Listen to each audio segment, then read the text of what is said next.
Hello and welcome to Springboard, your virtual university. My name is Albert Ocran, welcoming you on behalf of Team Springboard, matriculating you with the promise that by the time you graduate today, your personal value would have shot up. Springboard is brought to you by the Springboard Roadshow Foundation and proudly sponsored by UMB, celebrating 50 years in banking.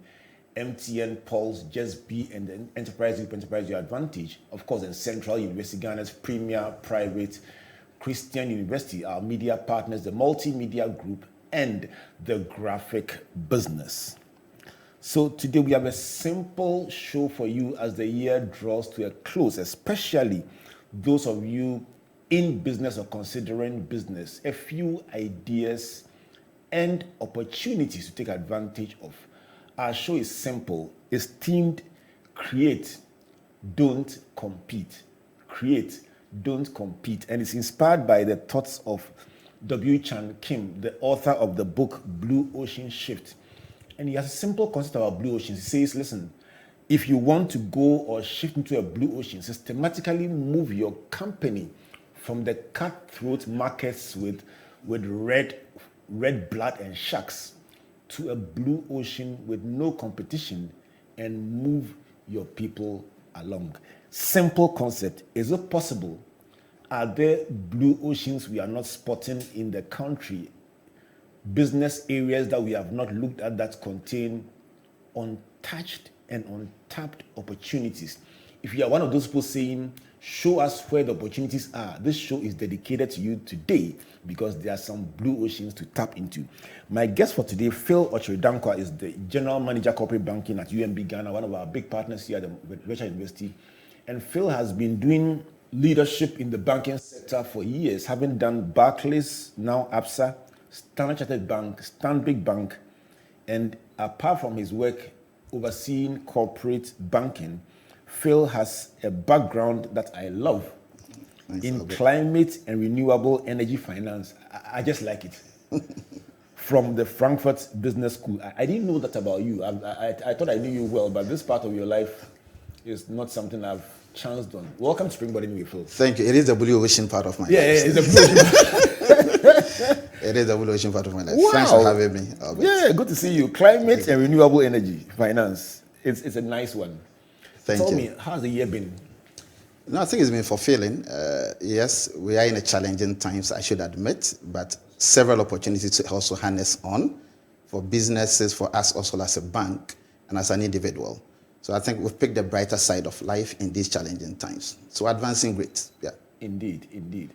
I love the conversation today about create, don't compete, because we come from a background where once we hear that there's some profit in this particular area, everybody is clamoring to go there. So I want you to help us today to look at other angles we could look at that many are not looking at and see whether we can expand the SME space, because I know that for your bank too this year, among other things, you're focusing your 50th. Indeed. It's on SMEs. Definitely, Albert. No, thanks, Albert. I think you were spot on. I think let me start by giving you 7 things an SME can do as a differentiator to literally not follow competition but create for yourself.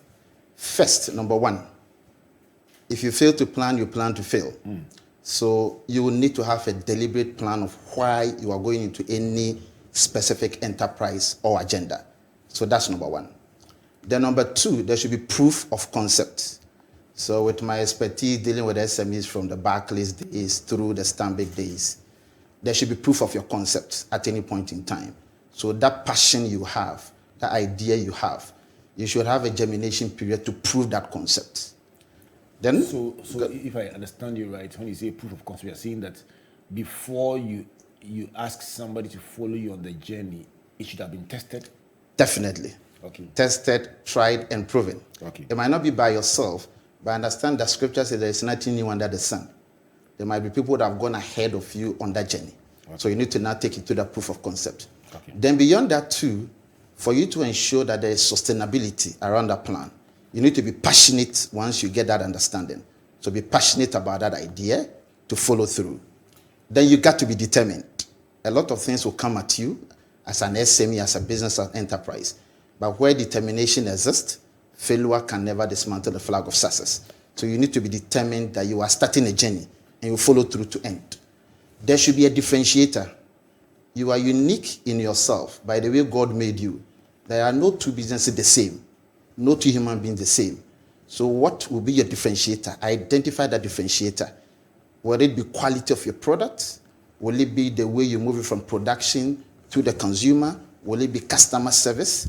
So what is the point of differentiator? You need to now, it should be clear in that journey. Then once you do that, you need to now set clear milestones to now tell yourself, how do I calculate success? What is success for me? What do you mean success in the next year or two? Then how will I end this journey? What to tell me that how I started, this is how I want to end it. So these are the 7 things having that to business. How will you capture the 7th one? So the end. The end, okay. So simply to say that, what to tell me that, yes, I've had fulfillment. I've made that impact. I've achieved what I set out to achieve. Any journey should now have the end in mind. So you should know clearly what is the end. What is the measure for success? So these are the 7 things. For me, I've seen businesses come and go, but where these 7 things are clearly followed through, then you can be guaranteed of success as a business. Springboard, your virtual university today, talking about create, don't compete. My guest, Philemon Okyere Danquah, GM Corporate Banking, UMB Bank, and he says for SMEs, anyone going into business, look for 1428. Anyone Definitely. seeking to build a house, Definitely. These are the 7 things you must look for: the plan, the proof of concept, your passion about what you are doing, the determination, the differentiator, the milestones, and the 7th one is the end game. When all is said and done, Definitely. what will you call success? Definitely. Let me tap a bit into this point about differentiation. How critical is what you call the differentiator? How critical is that one to success in any endeavor? So that is the defining moment, if I may say. And let me give you some practical examples. So 2 people might be set up to say they want to import rice and sell in Ghana. One might set up to say that I want to import rice and I want to now understand the value chain of the rice import. So have a warehouse for it.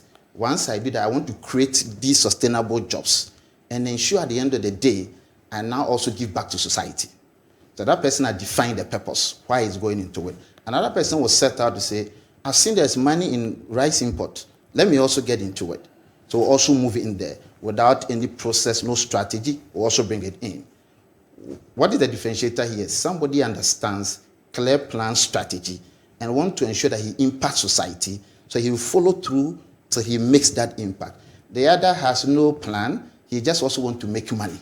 So this person differentiates his idea from the other, though they all went out to ensure they import rice. But somebody has a clear strategy, determined, passionate, end in mind, impact on society. Somebody just wants to make money out of it. So this person differentiates himself from the other, and this person will stand the test of time. This will not. Talking about the test of time, I mean, Matthew 7 talks about two men who went to build. You're right. And they built what ostensibly looked like the same facility. But when the storms came, one stood and one fell. Would it be your suggestion that being able to differentiate your business will insulate you better against the storms when they come? You are spot on, Albert, so spot on. Understanding your business, understanding the strategy, and ensuring that you have an execution plan will ensure that even when storms come, because the foundation is that strong and firm, you also stand the test of time. But where there is no clear understanding, there is no clear strategy, then definitely the storms of life will pull yours down. So you are spot on, definitely. Apart from these critical things that you mentioned, help me to appreciate what your observation has been. You've worked with SMEs for years. I mean, if I look at your profile, in all the banks you've been in, it would seem that maybe the SMEs, they like you. Tell me about your journey in banking, especially as relates to working with SMEs, and let's get a sense of. Okay, no, thanks, Albert. I think you are spot on with that. So I typically started with a rural bank called Achuma Rural Bank in Kumasi, where I was a susu collector. Okay, so what it means is that proper susu collector. Yes, proper susu collector for a bank. So I go to the SMEs, they create a savings culture, they deposit with me, then I also give back loans to them. So I literally saw how businesses could grow from ground zero up through to the various levels. Then I graduated to Barclays as a business customer advisor. Within that concept, you have a base of more than 1,000 business customers in Osu. Then you see how the businesses, you help them with financial advisory to understand how they can survive the test of time. Then beyond that, obviously came as well, graduated from the SME to commercial banking. That was with Stanbic Bank. So that is where you help business to understand the impact of their decisions, how they can now ensure that they can scale. So you've moved from the SME to commercial, then to corporate banking now. That is where you are able to ensure that businesses now can graduate from one level to the other, and they can now have the corporate governance structures. Two key things I've seen that are the guaranteed things for success. Take calculated risks, don't take any risk. I've seen businesses look at a concept, look at an idea, but they need to calculate the risk. In calculating the risk, you look at the risk versus return. So if it means that I need to commit just 100,000 and wait for the 900 and see how it will turn out, so that is a calculated risk. Business that take just risks and don't calculate it always bend their fingers. So that's key thing in a business endeavor. Then business have seen survive the test of time. After taking the calculated risks, what they do is that they understand why they are in business. They connect the macro to the micro. So they try to understand the operating environment, the challenges in the operating environment, and how they are able to now insulate themselves from any challenge in the operating environment. And lastly, they look at the bigger picture. If you're a business and you look only within, you will get crushed. You always need to have your ears on the ground. You always need to pick information from your environment so that you'll be able to now always be ahead of the curve. I think these are things I've seen that is able to help these small businesses be able to now graduate to become corporates and conglomerates and operate a transgenerational business as well. Phil, let me stay with the part about being able to know the environment. Okay. The big argument that some business people will make is that you make your projections. And I remember sitting in a strategy session with, I won't hint about the industry. No worries at all. But I sat in their strategy session facilitating, and it was very inspiring, very clear. The roadmap was clear. Within the next couple of weeks, a policy decision literally defaced the whole strategy. You're right. You are spot on. So how do you anticipate what lies totally outside your control? You know, you can say that this particular change may impact the strategy. You're right. But in this case, it beheaded the strategy. No, you're right. You're right. How do you anticipate what is totally outside your control, but one decision that can totally decimate everything that you work so hard and plan for? Now, I think you are spot on. Obviously, we call something the act of God. COVID was one of the act of God. Is that not it? Yeah. But I think, to be fair, agility for me is the answer. How to be agile. We've all planned. We have our ears on the ground, and we are trying to now ensure that where there are changes to our immediate environment, our structure, our governance setup is able to change to the changing times. Remember, we are in an evolving world. The world evolves every moment, not every day. What it means is that what happened an hour ago does not stand the same. Because you are in a fourth industrial revolution where the Internet of Things, robotics, artificial intelligence. These things don't wait for things to happen. These things determine how things will happen. So how agile your structure is, that is able to also align to the changing and evolving scope of your environment is what to make the differentiator. If you are stuck in your ways, we took a decision, we'll stay by it, you'll be out of business. But you need to be agile. Agile, you have your policy, you have your structures, but you align it to the changing times, still sticking to your core policy so that you can stand the test of time. Or else definitely you'll be out of scope. Let me stick with the issue of blue oceans, but switch back to red oceans. Okay. I mean, so one of the themes that we're exploring today is the fact that sometimes somebody breaks through in a particular place, buys a car, is doing well, and everybody's like, Charlie, there's money in that business or that industry. And then everybody comes charging in. And we've had, over the history of this country, we've had trends where one person does well. If it is in water, everybody goes into water. If it is in radio, everybody goes into radio. Whether they have a background, interest or not, they all come charging in. And then very soon, it becomes a red ocean. Cut throats, cut pricing, and they literally are bringing themselves down together. What happens when you find yourself in a red ocean and it gets tougher and tougher by the day? No, so that's a good question. What are the options that are available to a person? That's a good question. You have 3 options available to you. Your ability to stay relevant in any environment is determined by how you learn, unlearn, and relearn. Even in a red ocean, remember, nothing stays the same. You can evolve in a red ocean. You need to unlearn certain processes that is within that red ocean, learn new things even within that red ocean, and unlearn things that are pulling you back. Because at some point, you need to look at cost optimization, your structure. How do I ensure that because competition is going over the roof, can I still operate with this structure? Let me optimize my cost operational structure. At some point, you want to look at, do I retweak my strategy to ensure that I stay relevant? How sustainable is that strategy? So even in the red ocean, if you are able to now ensure that you are learning new things, you are now able to ensure that you are unlearning and relearning, you will definitely survive that red ocean. And beyond that too, I'm in a red ocean. How do I ensure that I'm ahead of the curve, even in competition? Pricing is not a differentiator. The differentiator is your service and the way you deliver your service. So even in red ocean, how do I deliver my service? How do I identify my clients and establish a core relationship? How do I ensure that I understand end to end of the life cycle and the journey of my clients who buy from me? But even in the red ocean, you still have loyal clients because you differentiate with service.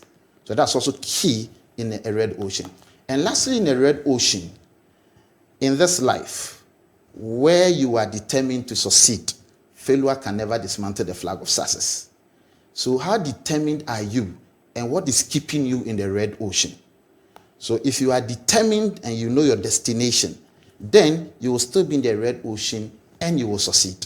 But where you came to join the queue, it means you have no place to remain there.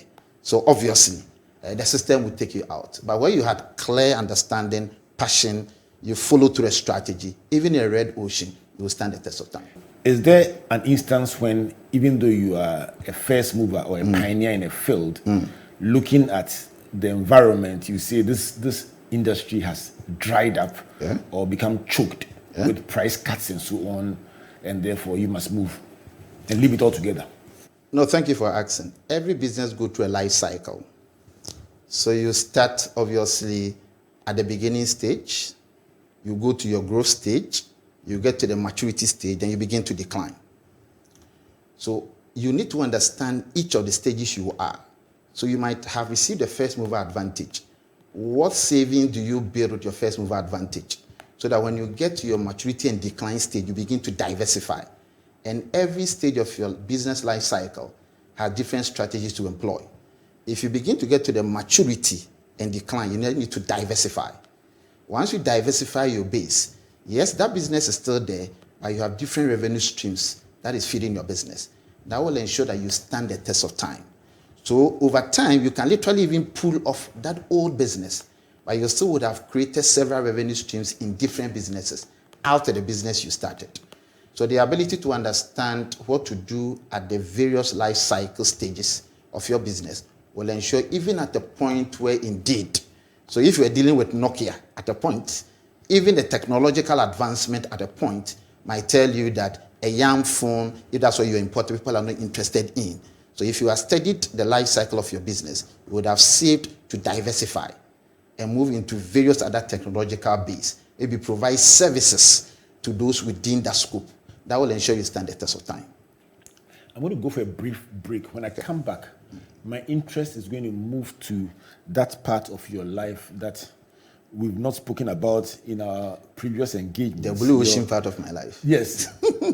Climate and renewable energy, Definitely. the green economy, and whether there are business prospects that the young people going into business can look at that nobody's looking at. And I'm hoping that by the time we finish this show, somebody will discover an area that they say, there it is. That's where the money is. Let's go after it. Indeed, and we'll go for the money. Is that not? Indeed.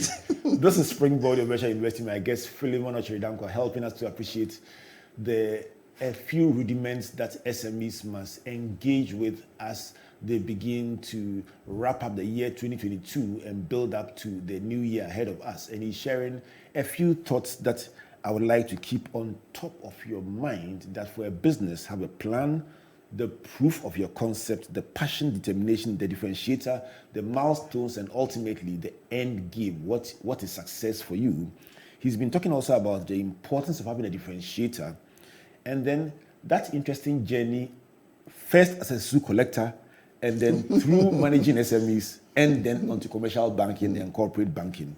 And he says that out of all these experiences, big lessons, take calculated risks, not just any risk. And he says, understand the business, understand the environment, and keep your eye on the big picture. Phil also says that you must be agile in a very turbulent environment, know the environment, and when things change, be able to rejig your structures to respond to the change.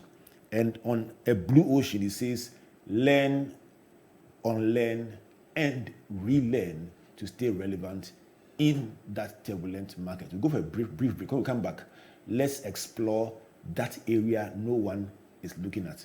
Please don't go away. In a world where you can be anything, who will you become?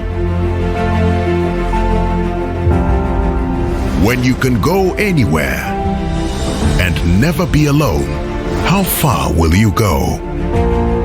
When your voice can reach every ear in the world, who will you inspire? When your money can travel faster and further, who will it reach? When you can tell a story in every language, which one will you tell? When you don't need permission to turn your dreams into reality, you go for it. Whatever it is, wherever it is, go. And when you think you've reached your limit, we'll keep you going. Let's go.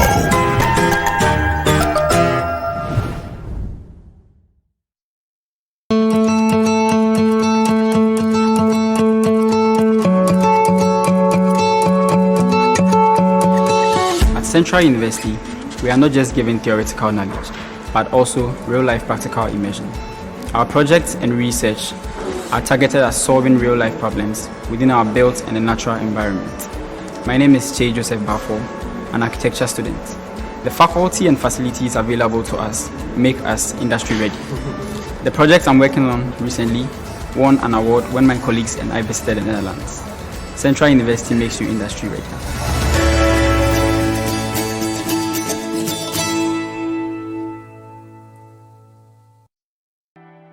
There once was a man who had it all.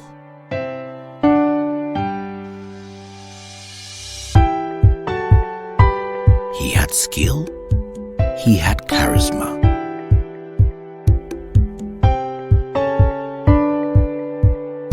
He was loved by all, but above all, he knew the importance of helping others, lifting others up. He knew the importance of giving other people an advantage so that they too would use that advantage to help others. All you need is that advantage that sets you apart from the rest. And when you discover that advantage, life's challenges don't seem so daunting anymore. That's where we come in. Enterprise, your advantage. Welcome back to Springboard, your virtual university, and to this conversation about create, don't compete. We are looking at SMEs and opportunities that they may not be looking at, and how we can point young people to new blue oceans that they can pursue to make business and create wealth in our country. Phil Okyere Danquah has been talking about some basics that an SME must consider as they build their business from one level to another. And in this segment, we want to look at untapped territories, untapped areas with particular focus on the green economy. So Phil, in all your learnings, in all your interests, in all your studies, what is green finance, and why would you consider it as a blue ocean? No, thank you, Albert. So let me break it down. The world, human endeavor, we always try to now pull resources out of the ground, obviously, so that we can meet our basic needs, whether it's in mining, whether it's in trading activity. In pulling resources from Mother Earth, then there's degradation, deforestation. So we pollute the environment. Once we do that, we deplete the ozone layer. So over time, you get earthquakes, you get flooding. So the world, if these things are not checked, will get to a point where the next generation cannot survive. So under the UN umbrella, a team was set up that can we now have an action on climate change? Then out of that gave birth to green finance. So green finance simply put means that those of us who sit as intermediaries between the surplus agents in society and the deficit agent, how do we channel? When you say us, who do you mean? Okay, so individuals, companies in society, okay, who have surplus, enough money that you deposit with bank. Then those who do require lending to do their business. In bringing it together, in channeling this as finance, how do we ensure that we channel it so that, one, it goes into sustaining the environment? How do we ensure that we support projects that does not degrade the environment? How do we support projects that make the world sustainable? So that's simply put green finance. I mean, from where I sit, not too long ago, there was this climate change conference in Egypt, made a lot of headlines about delegation sizes and so on. You are right. And one of the comments that people made was that our primary food, clothing, and shelter needs have not been met, and we are talking about climate change. Of course, that's a very mundane way of looking at it. I get you. But out of those what is the relation between those engagements and what we are talking about when you talk about green finance, the COP conference? No, you're right. And thanks, Albert. No, Albert, so, I mean, there's a serious direct relationship. And one is that as the world continues to evolve, we need food to be able to survive. Is that not it, Albert? Yes, sir. Good. And before you can get that food, you need to ensure that the emission of greenhouse gases into the environment, we reduce it, or else you will come to a point, even the food you are getting now, you cannot get. So the Conference of Parties, COP, which happens every year, happened currently, COP27 in Egypt. And the whole idea is that how do we now give a legal backing to ensure that the emission of CO2 gas into the atmosphere, we reduce it so that the world becomes sustainable and a better place for us? How do we ensure that our carbon footprints within the environment, we now change it to ensure that CO2 reduction becomes the agenda the world pursues? Two things happen here. You either adapt or you mitigate in any climate change conversation or action. So for instance, I'm a business person. I do production. Then it gets to consumption. How do I ensure that I go through a recycle? How do I ensure that I don't pollute the environment? So once I do that, I ensure that I go into an adaptation mode. Then my activities, human, non-human, does not adversely impact the environment. Let me tell you an experience from Morocco last year when I got a chance to be there. I visited a number of cottage industries. And one particular one, they do a lot of pottery, like making of ceramics and so on. It's a big business there. And there are so many players.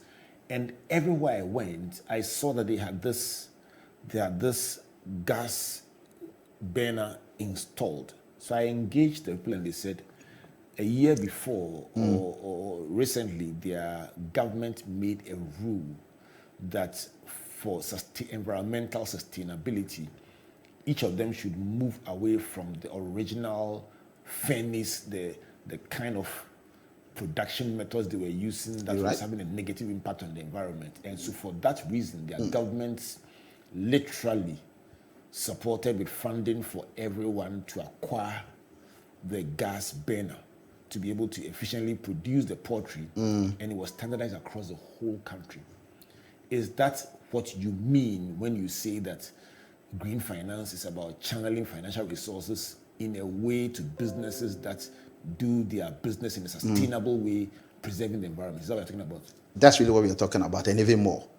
Because where, definitely so, and you remember even in Ghana, when we come home, at a point, we're all using charcoal, so burning of fossil fuel. There was a deliberate government policy to shift onto cylinders and onto gas so that we reduce the emission of CO2 gas into the atmosphere. So these are deliberate plans to ensure that the environment and things we do not adversely impact the environment. Beyond that, you have a business.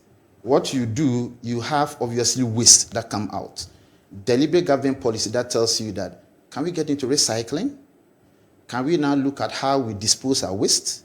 So when those policies come and say that, let me even pay for the waste, and now let's begin to process the waste into another business level. Then let's look at how you pollute the environment. Can we have a different business that picks your waste and begin to now channel them out into another manure that will go back into the soil? So those are things that brings the new businesses where people have literally not looked at. And that's what I want us to explore. So Phil, if somebody is listening tonight and seeing, or listening today and seeing, how do I plug into this, is that what you call the circular economy? That is the circular economy. Right. How do you plug into this circle that seems to want to put things back so that we don't run the earth off the edge? What opportunities are there for somebody listening in the space that you described? Good question, Albert. And let me just give you my own definition of catch for a circular economy. So it's a model and framework which looks at production through the value chain to consumption. That is sustainability for breakfast, is sustainability for lunch, and sleeps to sustainability. Right. Okay, so that's the circular economy. What it means is that right from production through the entire end, the storage through consumption, how do we ensure that everything is sustainable? And what businesses can be better out of this? A couple of them. So today we're talking about the fourth industrial revolution. So we are talking about the Internet of Things, artificial intelligence, robotics. Let me come home. Simple illustration. Somebody is into a manufacturing business. The person goes into manufacturing and is done, and there is waste. That waste, the bottles you see, that comes as waste. Remember, that waste can also now tend to become somebody's raw material to start a new business. But today it's waste. He is done, it's waste for him. So if I sit, I can be an SME, I'm interested in the waste. It's zero, they will not sell to you. I go and get the waste, understand, how can I add value to this waste? Because I cannot change this waste and I begin to now make it into another product. So how do I understand how to convert the waste? How do I get a technical advice? There's a climate change funding also available. And because you are going to convert waste back, it means that you are going to reduce impact on the environment. So there's funding support for you. So how do I change this waste into a product or a solution that others can buy? That's number one. Before you go on, when you say there's a climate fund for this person looking at exploring converting waste into products, where is that fund? Where did they go? Who did they call? Where did they start from? So thank you so much for asking. So like I said, at COP27, a fund was set up and additional funding was added to it. So you can log on to the Global Climate Fund, so the Green Climate Fund, GCF. So if you just log on to the Green Climate Fund, GCF, all the projects, the 179 projects funded so far, and it's for Africa, funded so far is there, the criteria is there, how to access it is there. GCF, yes. So you have the Green Climate Fund. You even type Green Climate Fund, you literally go to the website. How to access it. And the bottom line is that whatever you do, it should lead to reducing CO2 emissions to the atmosphere. It should lead to how to recycle. It should lead to how sustainable the world can be. So your business model should now ensure that sustainability is the bedrock. And once you do that, there are guidelines there. You literally can access the fund. So I think back to the other earlier point I was making. So one business that is there has to do the recycling business. Has to do with where you pick waste and now begin to now get business out of the waste. Remember, the waste will be zero. It will not be sold to you, so pick it. Whether it's plastic waste, whether it's electronic waste, so you can convert the waste into another thing. And remember pollution. I mean, 5 men, 2 people can come together out of school and now begin to now understand why are we having these pollutions in the environment. Every business, if you purchase any asset, you need to now depreciate it by policy. So whether it's 5 years, 3 years. So when you end your depreciable life, what happens to those assets? So people can set up business to pick all those assets that have ended their depreciable life. Begin to now get engineers, also from school, now begin to see how best they now bring new tools to them and give it a new life altogether. So you literally can have a business also out of that cycle. So depreciable assets, they not create a different business altogether. Go for all the depreciable assets, create businesses out of it. The pollution that happens differs from one company to the other. How do we ensure that we now begin to set up a structure that ensures that if you are polluting the environment, then you are paying more to government, you are paying more to the populace. So can you draw a program that begins to now pick all the pollution that comes through the environment? Can we now begin to now have a gadget that is able to sieve it, the chemical engineers, the physicians, so that based upon that, you begin to now charge the industries so that they can now pay back to society, and obviously a business enterprise for you as well. Not too long ago, I think I heard about a certain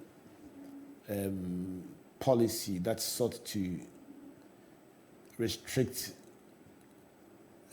used cars that were imported to ones that there could be an assurance or guarantee of they are being functional, functional and all that. You're right. If I look at the policy side of things, one would say that if somebody said, for instance, that banning cars that are over a certain age is to reduce the emissions into your country, from the policy side is justifiable. From the consumption side, people say, listen, look at our pockets and what you can afford. And there's always this dance between policy and what people will call the reality of their existence. Would you like to speak to that and how we can find equilibrium? No, I think that's a fair ask and very good point you make. If people understand the impact of whatever they do to the environment and eventually to themselves, then they will begin to appreciate policy and work with the policy. So first is that if we are bringing these policies, those who will consume, the agents who will use it, we need to now ensure that they align, they understand. That's the first thing. And once they understand, it's always the balancing act. Definitely you want to get things as a cheaper, but it comes at a cost. There's opportunity cost, there's a trade-off.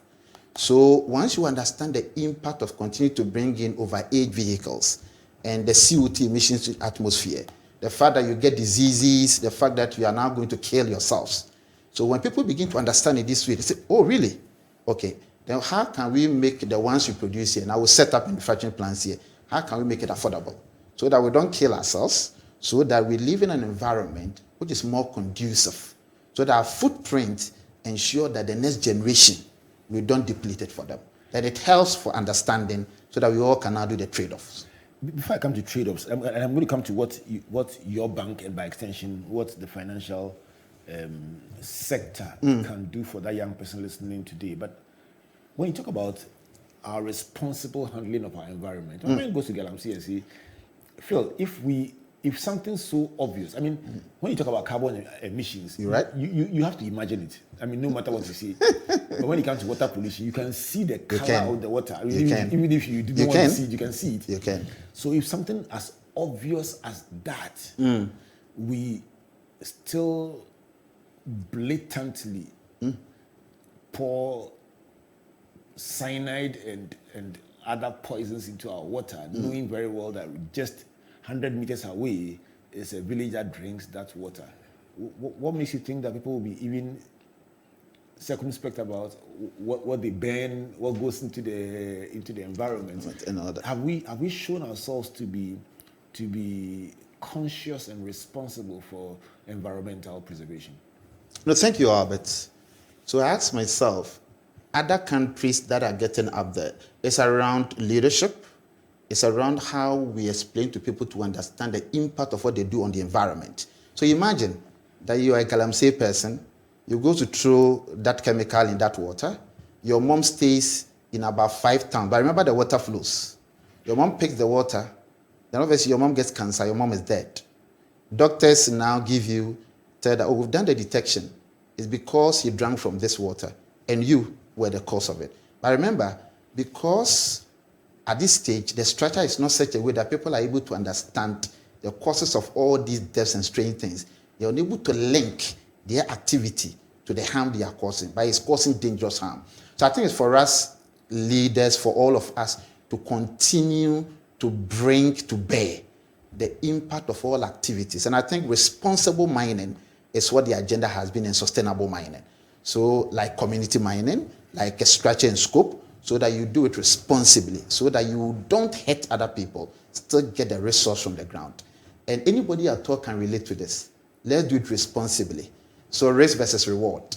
You want to get it all out of the ground, but how do you get it out by not killing your mom, not killing your dad, not killing your grandmom? If you connect, so that connector, connect the activity to a lot of deaths we are seeing, which indeed is the case, then people will now begin to sit back and align so that we all can tend to be responsible. But we as leaders also need to reflect the responsibility. So what we speak, we walk the talk. So if we are talking about the fact that don't throw waste anyhow, don't pollute the environment, don't do mining, let's ensure that behind the scene, we are also living and walking the talk. Then all the populace will follow us as well. Springboard Virtual University, my guest Philemon Okyere Danquah, UMB. He's the director in charge of corporate banking, and he's today talking about not banking, he's talking about climate change, talking about the green economy, but in all this, helping those who are interested in going into business and SMEs to explore areas that they may not have considered that could be opportunities for them and to advance their businesses. And Phil, it's interesting that in all these conversations, you mentioned possible areas like recycling and saying that in case you are scared about the investment required to go into it, just go to Green Climate Fund and look at the fact that for the first time in the history of the world, a fund has been set up for Africa to support businesses that are determined to preserve and sustain the environment. So go out there and find out, for all you know, your program, your project may qualify for funding. And you're seeing that another potential area is depreciated assets coming to the end of their lifespan, engineering students coming together to say, let's take this asset and let's reapply ourselves to it and recreate to give it a new lease of life and then prevent it from harming the environment. And he's saying that that kind of thinking that goes outside the conventional thinking could create new opportunities. And when you do, you can be supported to make those dreams a reality. Phil, let's speak to that person who is sitting a bit marginalized, a bit cut off from the big action happening in the city, from all that is going on, and saying, Charlie, I finished school and I'm sitting in my semi-rural community asking myself, what's next for me? How does that person plug into some of these thoughts you are sharing and participate in these new spaces that we are talking about? No, thanks, Albert. When I finished school, 2.5 years, I was also unemployed, okay? Really? Yeah, looking for jobs all over the place. So I can relate to that person.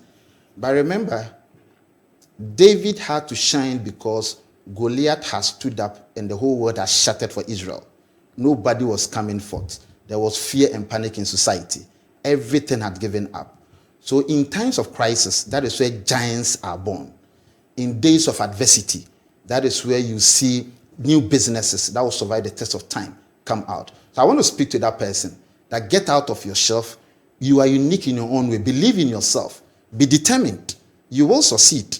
All that we have discussed, have a structure, follow through, and just don't give up. But remember, you are unique in your own way. So anything at all that comes to you, have a process to unpack it. have people you look up to learn from them, begin to now also have a structure where you unlearn the things that are no longer relevant, learn new things, and you will definitely succeed if you don't give up.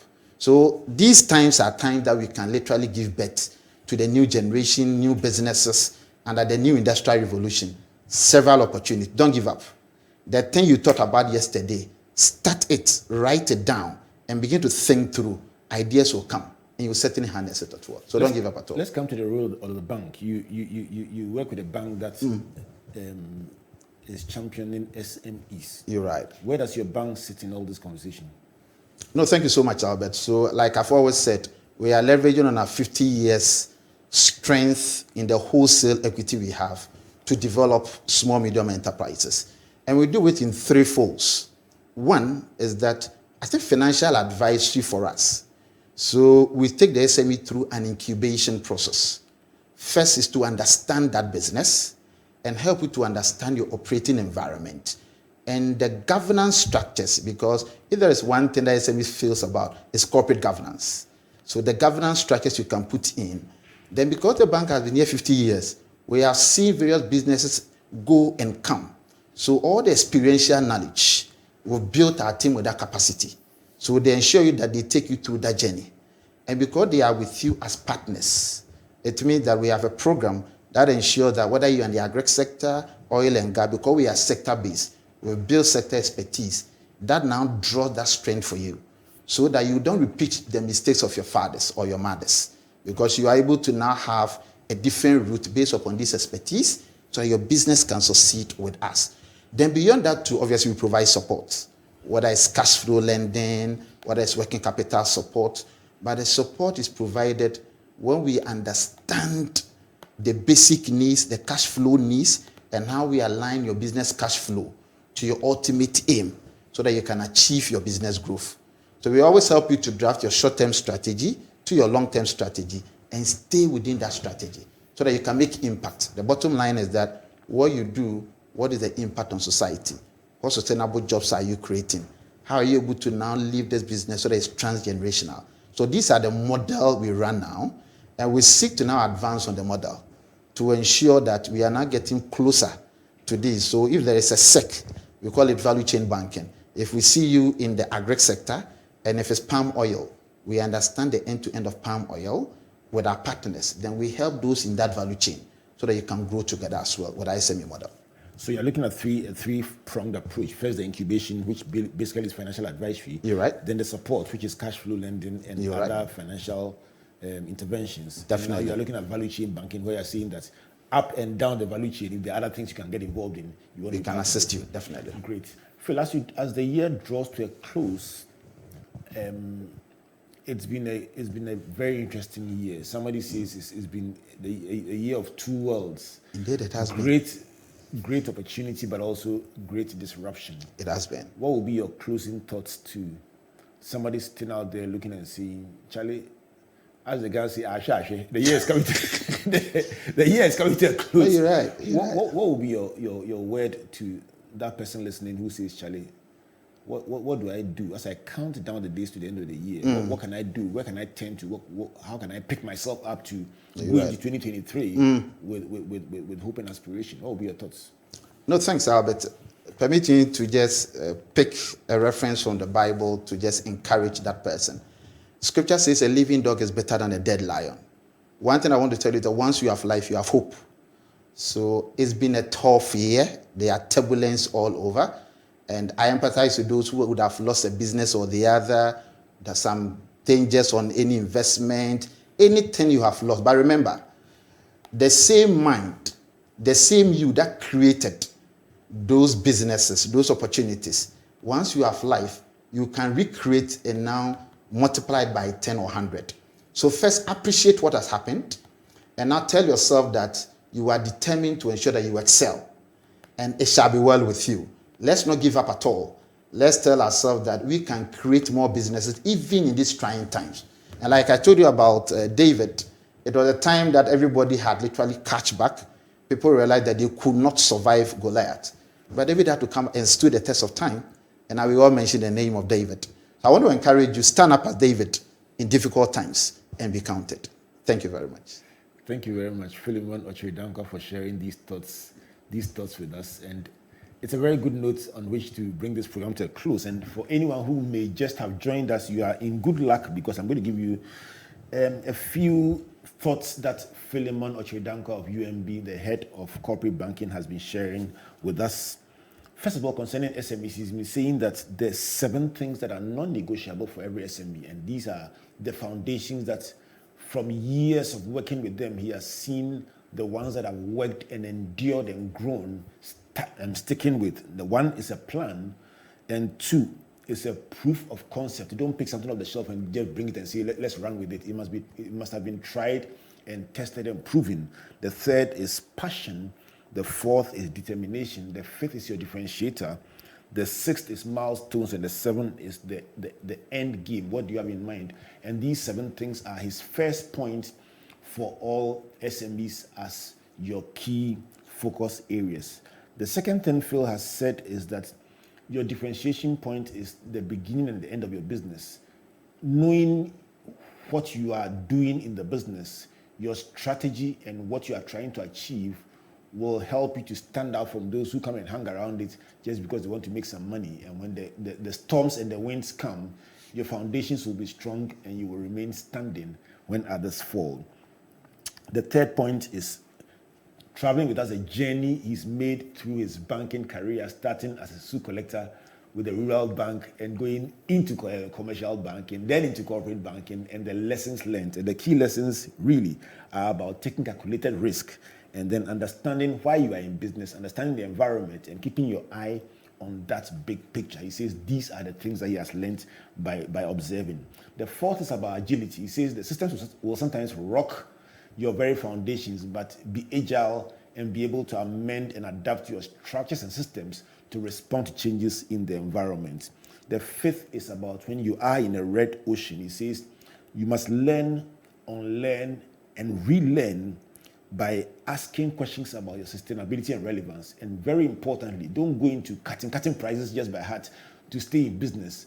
Get close to your customers, understand their needs, and give them extra value, and you will survive in business.